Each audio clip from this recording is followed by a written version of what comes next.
L'objectif de cette tournée politique, c'était d'aller présenter notre offre politique à la population de Kankan et de la Haute-Guinée en général, mais celle de la région de Kankan en particulier. Parce que nous avons constaté qu'ils sont dans une attente de trop. Ils étaient foncièrement dans un parti politique qui a été déçu au pouvoir et jusqu'à présent qui n'a pas de leader à sa tête. Donc nous aussi, on s'est préparé pour aller faire des offres.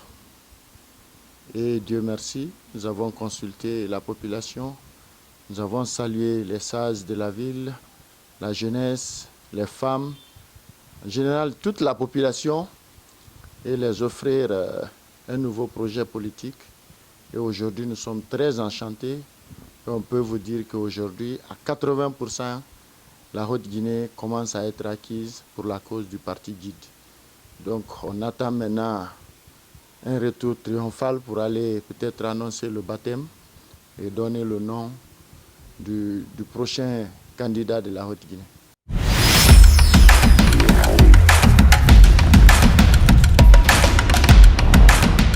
Bon, aujourd'hui, c'était une population très résignée qui vivait dans le désespoir et qui ne savait pas à quel sein se vouer en termes politiques. Donc moi, j'ai visé l'opportunité, je me suis dit qu'aujourd'hui, peut-être, il fallait passer tenter. Donc j'ai réalisé une émission politique et qui a vraiment pénétré le cœur de tout un chacun. Parce qu'on est parti au-delà de nos programmes de tournée.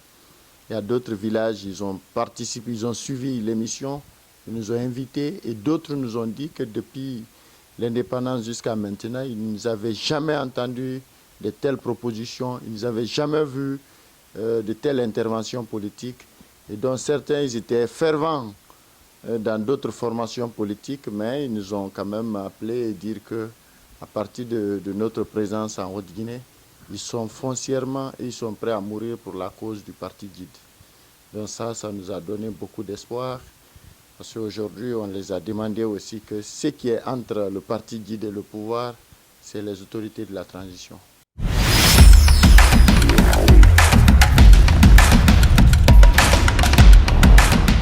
Bon, j'ai constaté un manque d'esprit civique et un manque d'organisation et aussi un plan pour les autorités. Parce que quand je prends un exemple frappant à Dabola, je ne pouvais pas compter plus de 100 motos, mais une station aussi préfectorale incapable d'organiser 100 motos pour servir tout le monde. Donc c'était juste un problème d'organisation et un problème d'esprit civique. Les citoyens guinéens ne sont pas vraiment éduqués à l'esprit du civisme. Parce que personne ne respecte le rang, personne ne respecte les mesures, et donc ça fait que tout le monde se voit privé du droit minimum. Et aussi, on a traversé des préfectures dont leur activité principale est basée sur le commerce. Donc c'est comme s'ils ont trouvé une nouvelle opportunité et c'est eux-mêmes qui viennent négocier avec les gérants des stations.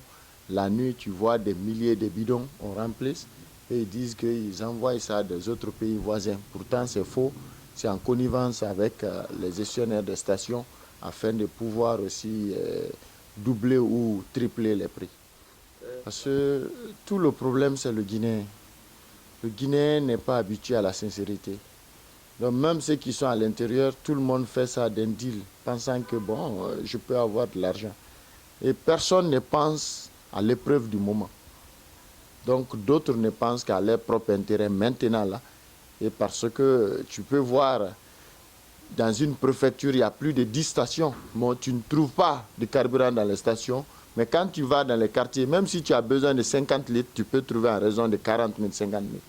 Donc ça, c'est un manque à gagner au niveau des autorités parce qu'il est bon de prendre des mesures, mais il faut aussi s'assurer de la bonne application de ces mesures.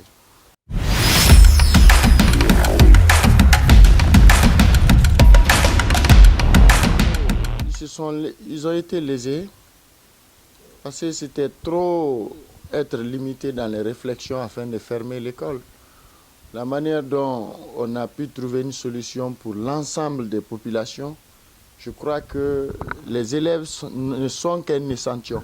On pouvait trouver d'autres mesures particulières afin de pouvoir satisfaire les élèves, parce que nous savons, si cette crise arrive à impacter trop sur l'éducation, c'est que ça va compromettre l'avenir.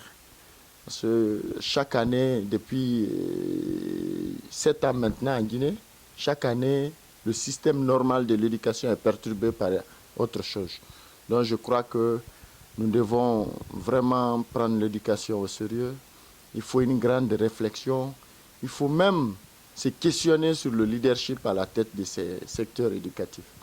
Il ne s'agit pas de voir des gens qui viennent faire des comédies ou qui aiment parler, mais il faut des fervents connaisseurs qui ne parlent pas, mais qui puissent au moins engendrer un système qui pourra fonctionner et que tout le monde soit satisfait par rapport à l'amélioration du système éducatif.